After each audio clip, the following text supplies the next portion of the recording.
Let us pray. Mari kita bersatu dalam doa. Lord God in heaven, we thank you for bringing us together here for the fourth night of series of the Living Hope.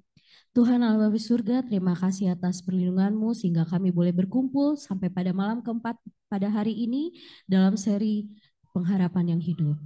Bring us your Holy Spirit tonight as we listen to the great hope that you have given us. Kirimkanlah Roh Kudus-Mu untuk bersama-sama dengan kami sepanjang acara ini ya Bapak. In Jesus' name I pray, amen. Dalam nama Yesus kami berdoa, amin.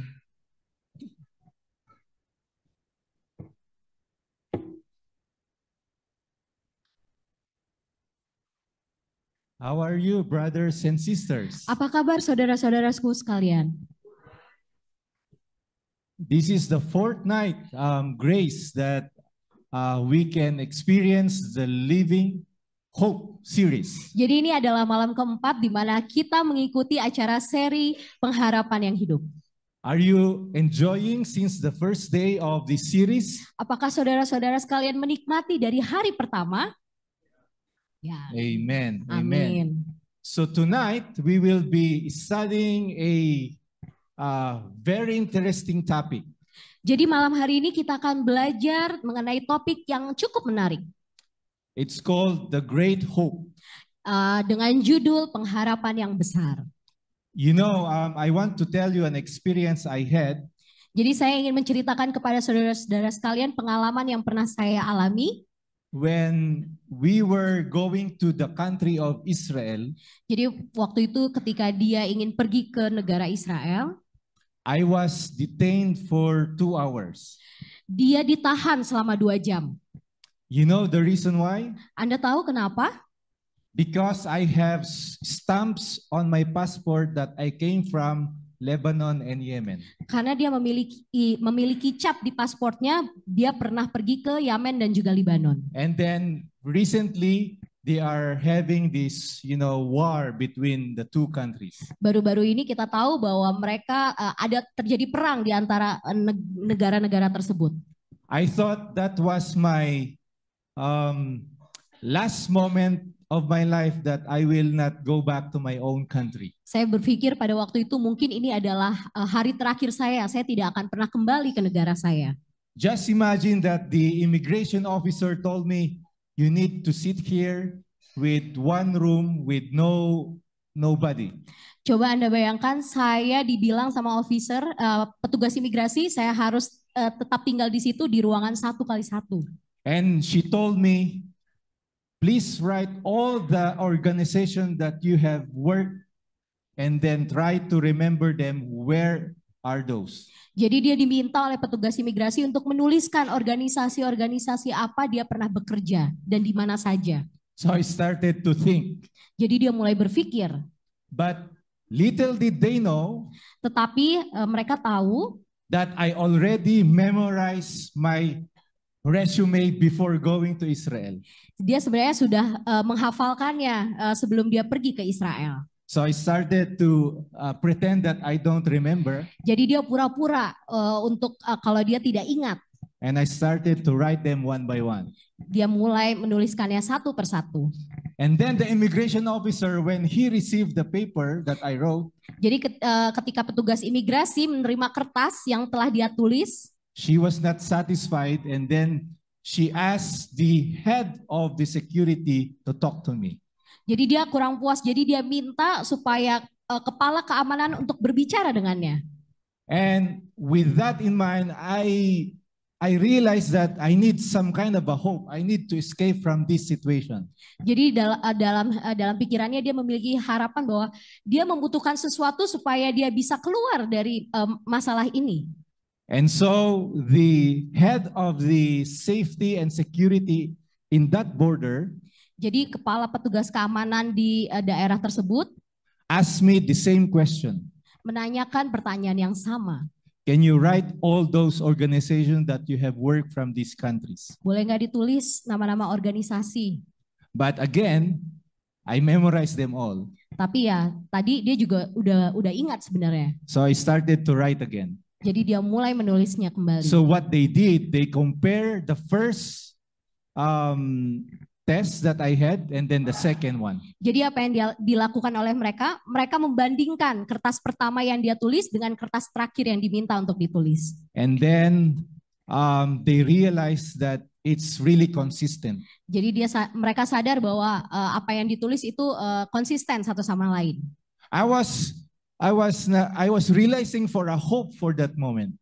Saya menyadari bahwa pada saat itu saya memiliki butuh sebuah pengharapan. So I prayed to God, Lord, help me to escape from this situation. Jadi dia berdoa pada saat itu, Tuhan tolong supaya saya bisa keluar dari situasi ini. And after 2 hours, they released me. Dan setelah 2 jam akhirnya dia dibebaskan. I was very nervous, to be honest. Dia sangat nervous ya. And then my wife was praying outside of the security room. Jadi istrinya juga ikut bersama dengan dia dan berdoa di luar ruangan keamanan. Thinking that at least I will be released. Berpikir bahwa akhirnya dia bisa dibebaskan. So the same great hope that God is actually offering us. Jadi pengharapan besar yang sama yang Tuhan berikan kepada kita. Right now, I would like also to express that there's a lot of situation in the world today. Saat ini dia juga ingin bilang bahwa banyak sekali hal-hal yang terjadi di dunia ini that are not very promising. Yang tidak begitu menjanjikan. Just like the unfortunate that is happening like demonstration here. Seperti apa yang terjadi belakangan ini ada demonstrasi ya yang terjadi di negara kita. But sooner or later it will pass. Tapi cepat atau lambat itu akan berlalu. Another story that I want to share you is that the wife that I showed you last night. Satu cerita yang ingin saya bagikan, apakah Anda ingat istri yang kemarin saya tunjukkan di depan? She is having a brain tumor for over 15 years now. Jadi dia memiliki tumor otak untuk 15 15 tahun years. saat ini. And she's still alive. Dan saat ini dia masih hidup. And just imagine the doctor said that if it will be removed, she will not be that normal anymore. Jadi dokter bilang bahwa kalau tumornya itu diambil, dia tidak akan hidup seperti orang normal lagi. So we were having this kind of discussion of how can we have that great hope if we have this kind of situation. Jadi mereka berdiskusi bagaimana bisa mendapatkan sebuah harapan dalam situasi yang seperti ini. But God is great because she's still working and still alive. Tapi Tuhan sangatlah hebat karena istrinya saat ini masih bekerja dan masih hidup. In John 14:1-3, this is what it says. Dalam Yohanes 14 ayat 1 sampai 3 dikatakan, "Janganlah gelisah hatimu, percayalah kepada Allah. Percayalah juga kepadaku, di rumah Bapakku banyak tempat tinggal. Jika tidak demikian, tentu aku mengatakannya kepadamu, sebab aku pergi ke situ untuk menyediakan tempat bagimu. Dan apabila aku telah pergi ke situ dan telah menyediakan tempat bagimu, aku akan datang kembali dan membawa kamu ke tempatku, supaya tempat di mana aku berada, kamu pun berada." So what hopeful promise did Jesus give? Dan apa pengharapan yang Yesus janjikan untuk diberikan kepada kita? It's a promise that what? He will prepare something for us. Janji bahwa dia akan mempersiapkan sesuatu untuk kita. Now I have a question to you. Saya memiliki sebuah pertanyaan untuk saudara sekalian. Even probably the children can answer this one. Mungkin anak-anak bisa menjawab juga. Which one is bigger? Mana yang lebih besar? Is it a house or a mansion? Apakah rumah atau istana? Mansion, they said. Mansion. But now it says here that in my Father's house are many mansions. Tapi di sini dikatakan bahwa di rumah Bapakku akan banyak, di sini mansion ya, berarti akan banyak istana, tempat tinggal. So it means our Father's house is bigger than a mansion. Jadi bisa kita bayangkan bahwa rumah Bapa kita itu lebih besar daripada istana. You know, friends, everyone seeks hope in this world. Semua orang di dunia ini mencari pengharapan. Jesus' words to his disciples before his crucifixion, kata-kata Yesus kepada murid-muridnya sebelum penyalipannya, comforting them and reminding them of the eternal hope. menghibur murid-muridnya dan juga mengingatkan murid-muridnya akan pengharapan yang abadi. And what did God says? Let not your heart be troubled. Jadi apa yang Tuhan katakan? Janganlah gelisah hatimu. So he emphasized that heaven is not just a concept. Jadi dia menekankan bahwa surga bukanlah hanya sebuah konsep, but a reality promise to those who believe in Jesus. Tetapi sebuah janji yang nyata untuk orang-orang yang percaya kepada Yesus. But the question now is, why is Jesus coming? Dan sekarang pertanyaannya adalah, kenapa Yesus akan datang? Hebrews 9:28, this is what it reads. Di Ibrani 9 ayat 28 dikatakan, demikian pula Kristus hanya satu kali saja mengorbankan dirinya untuk menanggung dosa banyak orang. Sesudah itu ia akan menyatakan dirinya sekali lagi tanpa menanggung dosa untuk menganugerahkan keselamatan kepada mereka yang menantikan dia. So why is Jesus coming? Jadi kenapa Yesus akan datang? First, to fulfill his promise. Yang pertama, untuk menggenapi janji-janjinya. John 14 verse 3, this is what it says. Yohanes 14 ayat 3 katakan, dan apabila aku telah pergi ke situ dan telah menyediakan tempat bagimu, aku akan datang kembali dan membawa kamu ke tempatku, supaya di tempat di mana aku berada, kamu pun berada. So it means that he would return because he wants to take us with him.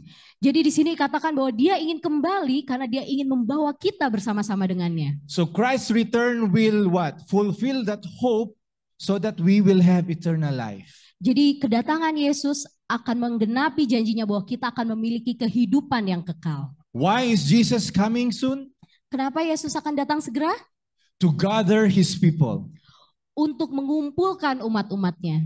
Matthew 24 verse 30 to 31, this is what it says. Matius 24 ayat 30 sampai 31 katakan, pada waktu itu akan tampak tanda anak manusia di langit dan semua bangsa di bumi akan meratap dan mereka akan melihat anak manusia itu datang di atas awan-awan di langit dengan segala kekuasaan dan kemuliaannya. Dan ia akan menyuruh keluar malaikat-malaikatnya dengan meniup sangkakala yang dahsyat bunyinya. Dan mereka akan mengumpulkan orang-orang pilihannya dari keempat penjuru bumi, dari ujung langit yang satu ke ujung langit yang lain. Why is Jesus coming soon? Jadi kenapa Yesus akan datang lagi? To bring justice and judgment.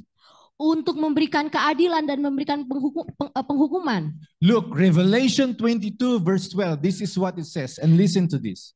Di dalam Wahyu 22 ayat 12 dikatakan, sesungguhnya aku datang segera dan aku membawa upahku untuk membalaskan kepada setiap orang menurut perbuatannya. Why is Jesus coming soon? Kenapa Yesus akan datang kembali? To establish his kingdom. Untuk mendirikan kerajaannya. Daniel 2 verse 44, this is what it says. Daniel 2 ayat 44 katakan, tetapi pada zaman raja-raja, Allah semesta langit akan mendirikan suatu kerajaan yang tidak akan binasa sampai selama-lamanya. Dan kekuasaan tidak akan beralih lagi kepada bangsa lain. Kerajaan itu akan meremukkan segala kerajaan dan menghabisinya, tetapi kerajaan itu sendiri akan tetap untuk selama-lamanya. The question again is, why is Jesus coming soon? Pertanyaannya lagi kembali, kenapa Yesus akan datang segera?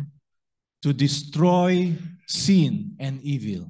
Untuk menghancurkan dosa dan juga kejahatan. Revelation 19:11 to 16, this is what it says. Kita buka di Wahyu 19 ayat 11 sampai 16. Lalu aku melihat sorga terbuka. Sesungguhnya ada seekor kuda putih dan ia yang menungganginya bernama yang setia dan yang benar. Ia menghakimi dan berperang dengan adil. Dan matanya bagaikan nyala api dan di atas kepalanya terdapat banyak mahkota dan memakai jubah yang telah dicelup dalam darah. Dan namanya ialah Firman Allah. Dan semua pasukan yang di sorga mengikut dia, mereka menunggang kuda putih dan memakai lenan halus yang putih bersih.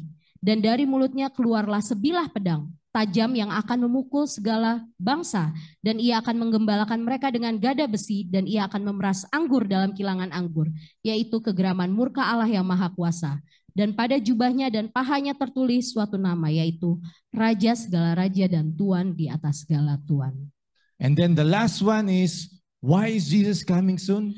Dan yang terakhir alasan kenapa Yesus datang kembali? To restore creation. Untuk memulihkan penciptaannya. Romans 8 21 to 23, this is what it says. Roma 8 ayat 21 sampai 23 kita baca di Alkitab. Tetapi dalam pengharapan, karena makhluk itu sendiri juga akan dimerdekakan dari perbudakan kebinasaan dan masuk ke dalam kemerdekaan kemuliaan anak-anak Allah. Sebab kita tahu bahwa sampai sekarang segala makhluk sama-sama mengeluh dan sama-sama merasa sakit bersalin. Dan bukan hanya mereka saja, tetapi kita yang telah menerima karunia sulung roh, kita juga mengeluh dalam hati kita sambil menantikan pengangkatan sebagai anak, yaitu pembebasan tubuh kita. So now we've actually looked at why Jesus is coming soon. Jadi kita baru saja melihat kenapa alasan Yesus akan datang kembali. But what does Paul call the second coming of Jesus? Tapi apa yang Paul katakan mengenai kedatangan Yesus yang kedua kalinya? Titus 2 verse 13, this is what it says. Titus 2 ayat 13 katakan, dengan menantikan penggenapan pengharapan kita yang penuh bahagia dan pernyataan kemuliaan Allah yang maha besar dan juru selamat kita, Yesus Kristus. I have a story to tell you about a husband and wife. Saya memiliki sebuah cerita tentang sepasang suami istri. So a husband and wife were driving down the road. Jadi sepasang suami istri mereka sedang berjalan ya menuju sebuah tempat. And when they pass a sign, kemudian mereka melihat sebuah tanda. They read it this way. Mereka baca lewat arah ini. Husbands who want to live longer, si suaminya ini ingin hidup lebih panjang. Let your wife drive. Jadi kalau ingin hidup lebih panjang, biarkan istrimu yang mengendarai mobil. So the husband laughed. Jadi si suaminya ini tertawa. And said, "See, honey, even the science agrees." Saya dengarkan bahwa even pengetahuan juga bilang seperti itu. I should have hope for a long life. Saya harus memiliki pengharapan untuk hidup lebih lama lagi. If I hand you the keys. Kalau saya memberikan kamu kunci mobilnya. The wife smiled. Kemudian si istri tersenyum. Took the keys. Ambil kuncinya, diambil. And replied. Dan menjawab. No, dear. Tidak, sayang. You should have hope for eternal life. Kamu harus memiliki pengharapan untuk kehidupan yang kekal. Because after my driving, karena setelah saya menyetir nanti, you'll be meeting Jesus sooner than you think. Kamu akan bertemu dengan Yesus segera. My friends, saudara-saudaraku, have prophets predicted the second coming of Jesus Christ throughout times? Apakah para nabi telah memprediksikan tentang kedatangan Yesus yang kedua kali? Let's read Psalms 50 verse 3. Mari kita baca di Mazmur 50 ayat 3. Allah kita datang dan tidak akan berdiam diri di hadapannya. Api menjilat, sekelilingnya bertiup badai yang dahsyat. And let's read Jude 1 verse 14. Dan di dalam Yudas 1 ayat 14 juga tentang mereka Henok, keturunan ketujuh dari Adam telah bernubuat. Katanya, sesungguhnya Tuhan datang dengan beribu-ribu orang kudusnya. Now the question now that you may probably have. Pertanyaan sekarang yang mungkin Anda miliki adalah, how will the second coming of Jesus be? Bagaimana nanti keadaan ketika Yesus datang kedua kalinya? Acts 1 verse 9 to 11, this is what it says. Jadi di dalam Kisah Para Rasul ayat 9 sampai 11 di sini digambarkan bahwa sesudah ia mengatakan demikian, terangkatlah. Ia disaksikan oleh mereka dan awan menutupnya dari pandangan mereka. Ketika mereka sedang menatap ke langit waktu ia naik itu, tiba-tiba berdirilah dua orang yang berpakaian putih dekat mereka dan berkata kepada mereka, "Hai orang-orang Galilea, mengapakah kamu berdiri melihat ke langit? Yesus ini yang terangkat ke sorga meninggalkan kamu dan akan datang kembali dengan cara yang sama seperti kamu melihat dia naik ke sorga." I'm gonna tell you another story. Saya ingin menceritakan kepada Anda satu cerita lagi. A little boy was told in the church one day. Jadi ada seorang anak kecil dalam gereja. That Jesus will come like a thief in the night. Dia diberitahukan bahwa nanti Yesus akan datang seperti pencuri pada malam hari. So the kid remember that. Jadi anak itu selalu ingat akan hal itu. So that night, he locked all the doors, shut all the windows, and even hid under the blanket. Jadi malam itu yang dilakukan adalah dia tutup pintu, dia kunci jendela, bahkan dia juga bersembunyi di bawah selimut. And then he was having the flashlight from his phone. Jadi dia nyalakan senter yang ada di handphonenya. His mom asked, "What are you doing?" Mamanya tanya, apa yang kamu lakukan? The boy whispered, "I'm waiting for Jesus." Anak kecil ini berbisik kepada mamanya, saya sedang menunggu Yesus. But if he's coming like a thief, he's not going to sneak on me. Tapi kalau misalkan dia datang seperti pencuri, dia tidak akan mengambil saya. The mom laughed and said, "Oh no, son. Jadi mamanya bilang, oh bukan begitu anakku. It doesn't mean that Jesus is trying to steal the TV or whatever in our house. Itu bukan berarti Yesus akan datang mengambil TV atau apapun yang ada di rumah kita. It means he'll come suddenly when people don't expect it." Jadi itu artinya adalah Yesus akan datang secara tiba-tiba di mana orang tidak menantikannya. That's why we should always be ready. Oleh karena itu kita harus selalu siap. How will the second coming of Jesus be? Bagaimana apa yang akan terjadi pada saat kedatangan Tuhan yang kedua kali? The first one, Yang pertama adalah it is visible to everyone. Every eyes will see. semua orang akan melihatnya. Revelation 1 verse 7, this is what it says. Wahyu 1 ayat 7 katakan, lihatlah ia datang dengan awan-awan dan setiap mata akan melihat dia, juga mereka yang telah menikam dia, dan semua bangsa di bumi akan meratapi dia. Ya amin. So it means Jadi ini the artinya second coming of Jesus Christ will not be a secret event. kedatangan Yesus yang kedua kali adalah bukan sesuatu hal yang rahasia. All the people of the earth will see him. Semua orang di dunia ini akan melihatnya. What else? Apalagi?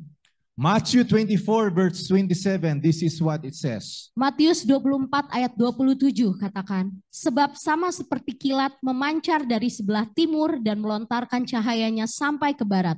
Demikian pula lah kelak kedatangan Anak Manusia.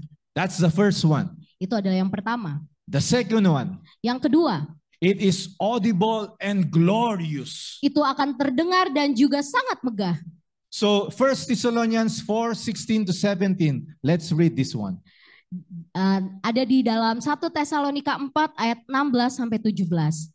Sebab pada waktu tanda diberi, yaitu pada waktu penghulu malaikat berseru dan sangkakala Allah berbunyi, maka Tuhan sendiri akan turun dari sorga. Dan mereka yang mati dalam Kristus akan lebih dahulu bangkit.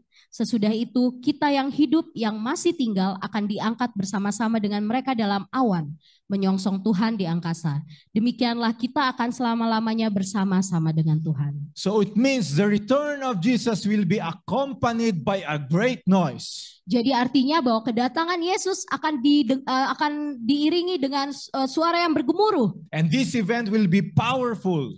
Dan kejadian ini sangatlah berkuasa. And also it is magnificent Dan juga sangat megah than anything would ever experience. dari apapun yang pernah kita alami. The third one, Yang ketiga, how will Jesus coming be in the clouds with angels? jadi bagaimana Yesus akan datang? Dia akan datang di awan-awan bersama dengan para malaikatnya. Matthew 16 verse 27, this is what it says. Matius 16 ayat 27 katakan, sebab Anak Manusia akan datang dalam kemuliaan Bapanya, diiringi malaikat-malaikatnya. Pada waktu itu ia akan membalas setiap orang menurut perbuatannya. So it means he will not return alone.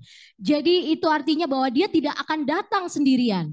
This is a grand display of his divine authority and kingship. Dia akan menunjukkan tentang otoritas keilahiannya.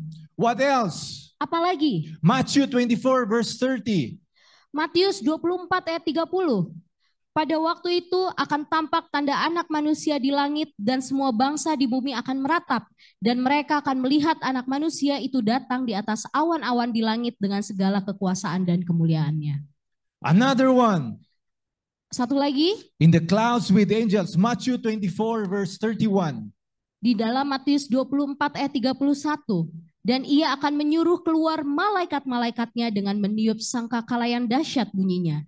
Dan mereka akan mengumpulkan orang-orang pilihannya dari keempat penjuru bumi. Dari ujung langit yang satu ke ujung langit yang lain. The fourth one, Yang keempat, it is sudden and unexpected. ini tiba-tiba dan tidak terduga. Matthew 24 verse 23, this is what it says. Matius 24 ayat 23 katakan, pada waktu itu jika orang berkata kepada kamu, lihat, Mesias ada di sini atau Mesias ada di sana, jangan kamu percaya. Though there are signs leading to Christ's return, meskipun kita sering mendengar ada beberapa hal yang menunjukkan bahwa akan ada kedatangan Yesus, the exact time will be unexpected. Tanggal atau hari yang pasti sangatlah tidak terduga, tidak ada yang tahu. So no one knows. Tidak ada yang tahu. So you as believers stay vigilant. Jadi kita sebagai orang-orang yang percaya harus tetap waspada. We need to be prepared for His return. Kita tetap harus mempersiapkan untuk kedatangannya yang kedua kali. Because it's like a thief in the night. Karena Yesus akan datang seperti pencuri yang datang pada malam hari. Another one, Matthew 24:42 to 44, this is what it says. Yang berikutnya di dalam Matius 24 ayat 42 sampai 44. Karena itu berjaga-jagalah, sebab kamu tidak tahu pada hari mana Tuhanmu datang. Tetapi ketahuilah ini, jika tuan rumah tahu pada waktu mana pada malam hari pencuri akan datang, sudahlah pasti ia berjaga-jaga dan tidak akan membiarkan rumahnya dibongkar. Sebab itu hendaklah kamu juga siap sedia, karena Anak Manusia datang pada saat yang tidak kamu duga. How about the righteous? Bagaimana dengan orang-orang yang benar? How will be the Jesus coming be? Resurrection of the righteous.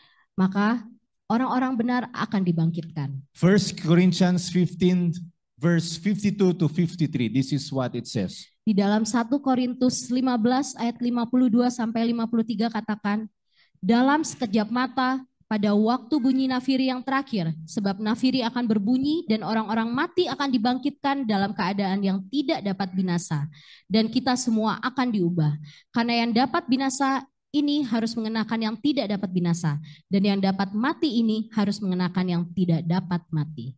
So it means the righteous dead will be resurrected.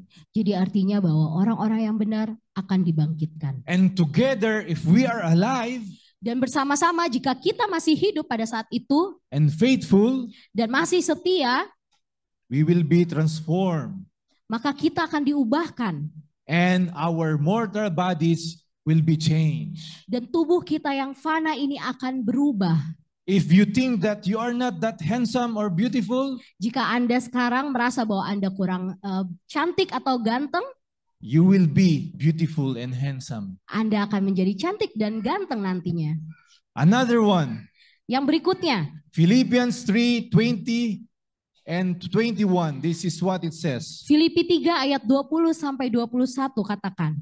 Karena kewargaan kita adalah di dalam sorga, dan dari situ juga kita menantikan Tuhan Yesus Kristus sebagai Juru Selamat, yang akan mengubah tubuh kita yang hina ini, sehingga serupa dengan tubuhnya yang mulia, menurut kuasanya yang dapat menaklukkan segala sesuatu kepada dirinya.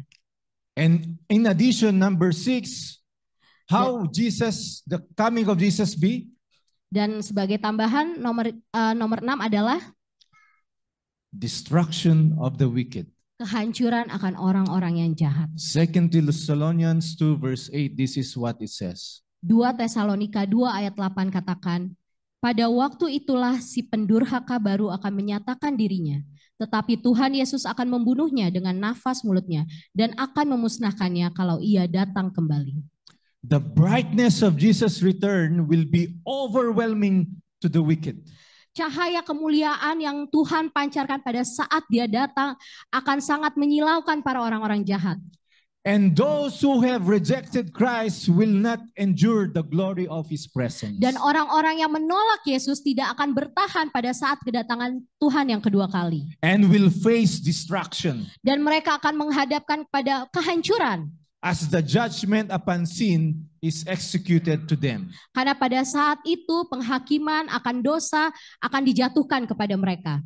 How will be the second coming of Jesus be? Jadi bagaimana kedatangan Yesus yang kedua kali nantinya? Bringing salvation and eternal life. Akan membawa keselamatan dan juga kehidupan yang kekal. In Hebrews 9 verse 28, this is what it says. Ibrani 9 ayat 28 katakan, demikian pula Kristus hanya satu kali saja mengorbankan dirinya untuk menanggung dosa banyak orang. Sesudah itu ia akan menyatakan dirinya sekali lagi tanpa menanggung dosa untuk menganugerahkan keselamatan kepada mereka yang menantikan Dia. And another thing, my brothers and sisters, is that this second coming is full of salvation. Jadi yang harus kita ingat adalah kedatangan yang kedua kali ini akan ada penyelamatan keseluruhan. And if you are faithful, you will be redeemed. Dan jika Anda masih setia, Anda akan ditebus. And you will experience the promise of eternal life. Dan Anda akan mengalami perjanjian akan kehidupan yang kekal. The last one. Yang terakhir. It is a global event. Ini merupakan sebuah peristiwa yang bisa disaksikan seluruh dunia. In Matthew 24 verse 27, this is what it says. Di Matius 24 ayat 27 katakan, sebab sama seperti kilat memancar-mancar dari sebelah timur dan melontarkan cahayanya sampai ke barat. Demikian pula lah kelak kedatangan Anak Manusia. But the question now is, what happened now? What will be the reaction of the lost? Tapi sekarang pertanyaannya adalah, apa yang akan menjadi reaksi bagi orang-orang yang telah hilang? Revelation 6:14-16, this is what it says, the reaction of the lost.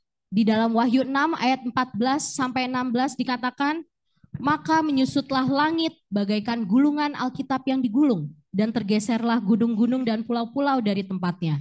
Dan raja-raja di bumi dan pembesar-pembesar, serta perwira-perwira, dan orang-orang kaya, serta orang-orang berkuasa, dan semua budak serta orang merdeka, bersembunyi ke dalam gua-gua dan celah-celah batu karang di gunung.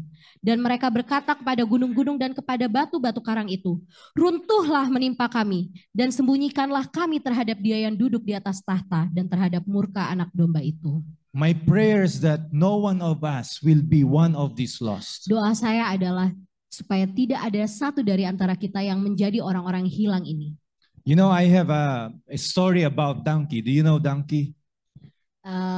Saya memiliki sebuah cerita tentang seekor keledai. Ya, keledai. Keledai. There is one preacher.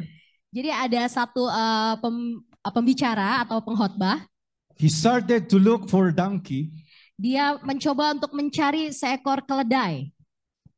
And he bought one donkey. Dan dia membeli satu keledai. The seller told him. Kemudian yang menjual katakan padanya, oh, this donkey is special. Oh, keledai ini sangatlah spesial. He doesn't move with normal commands. Dia tidak bergerak dengan perintah-perintah yang normal. If you want him to go, you must say, praise the Lord.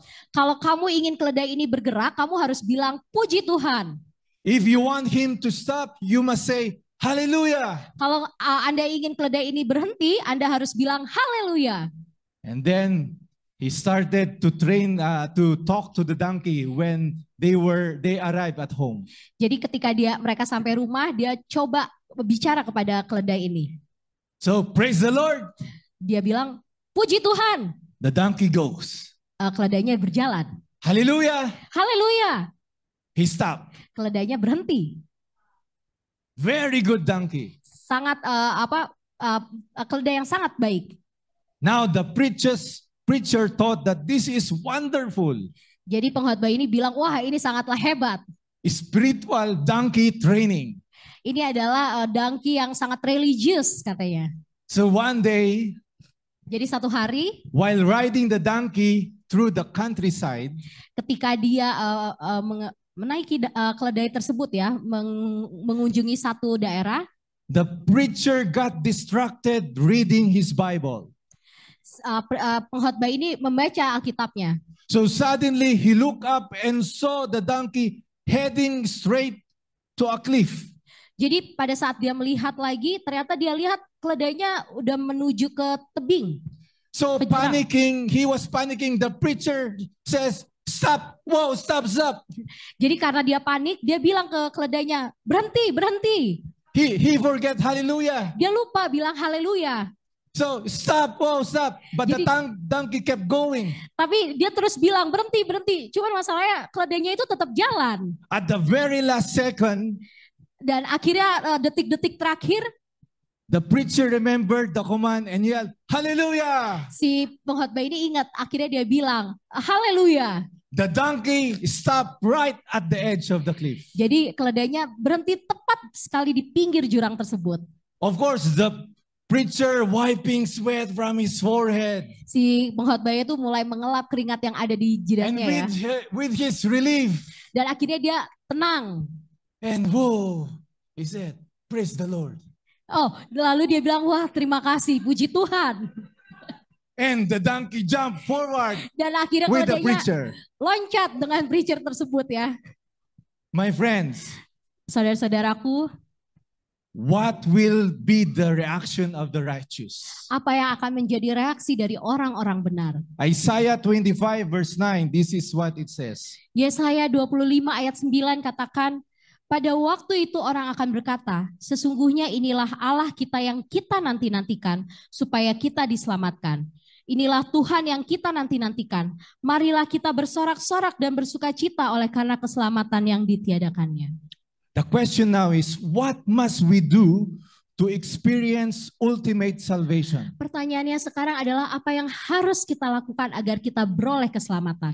You know, Peter write this in the book, 1 Peter 1, 7-9. This is what it says. Jadi Rasul Petrus menuliskan dalam bukunya di 1 Petrus 1 ayat 7 sampai 9. Maksud semuanya itu ialah untuk membuktikan kemurnian imanmu yang jauh lebih tinggi nilainya daripada emas yang fana, yang diuji kemurniannya dengan api, sehingga kamu memperoleh puji-pujian dan kemuliaan dan kehormatan pada hari Yesus Kristus menyatakan dirinya. Sekalipun kamu belum pernah melihat dia, namun kamu mengasihinya. Kamu percaya kepada dia sekalipun kamu sekarang tidak melihatnya. Kamu bergembira karena sukacita yang mulia dan yang tidak terkatakan, karena kamu telah mencapai tujuan imanmu, yaitu keselamatan jiwamu. What else, my brothers and sisters? Apalagi yang saudara-saudaraku? Revelation 3 verse 11, this is what it says. Wahyu 3 ayat 11 katakan, aku datang segera, peganglah apa yang ada padamu supaya tidak seorang pun mengambil mahkotamu. It says, I am coming quickly. Dikatakan di situ bahwa aku akan datang segera. You know, my wife and I plays tennis. Jadi dia dan istrinya bermain tenis. And I usually try to fetch her. Jadi biasanya dia yang akan menjemput istrinya. You know, right now with our, smartphones and social media. Jadi sekarang dengan handphone dan juga sosial media yang kita punya saat ini. I usually ask my wife, are you coming to play? Jadi dia tanya kepada istrinya, mau datang nggak main tenis? And then he says, yes. Kemudian dia jawab, ya, saya akan datang. But then he usually chat me like OTW. OTW. Jadi dia balas chatnya dengan bilang OTW atau dalam perjalanan. It means on the way. Ya, artinya dalam perjalanan. But then I'm very smart. Tapi saya cukup pintar. I have a dashcam or CCTV inside our house. Jadi dia punya CCTV di rumahnya ya. And then he said on the way, and I saw in the camera she's still tying her shoes. Dia bilang udah OTW, tapi dia masih memakai sepatu di rumah. On the way means you're already on the way. OTW itu harusnya Anda sedang dalam perjalanan ya. I tell you, there are friends of mine like that. Jadi saya katakan bahwa saya memiliki teman-teman yang seperti itu. They usually say, I'm coming, but they are not yet coming. Mereka katakan, oh saya sedang dalam perjalanan akan datang, tapi dia belum datang-datang. But Jesus coming, He is coming quickly. Tapi kedatangan Yesus akan datang dengan segera. The last one that I'm gonna share is, what must we do to experience this ultimate salvation? Hal terakhir yang harus kita lakukan untuk dapat menghadapi atau mengalami keselamatan adalah Matthew 24 verse 13. Matius 24 ayat 13. Tetapi orang yang bertahan sampai pada kesudahannya akan selamat. The question, brothers and sisters, when is the right time to prepare for the coming of the Lord? Pertanyaannya saudara-saudara, kapan waktu yang tepat untuk mempersiapkan diri kita menyambut kedatangan Tuhan? Tonight, if you will hear His voice, don't harden your hearts. Malam ini jika Anda mendengar suaranya, jangan keraskan hati Anda. God wants you to be with Him. Tuhan menginginkan kita agar bisa bersama-sama dengannya.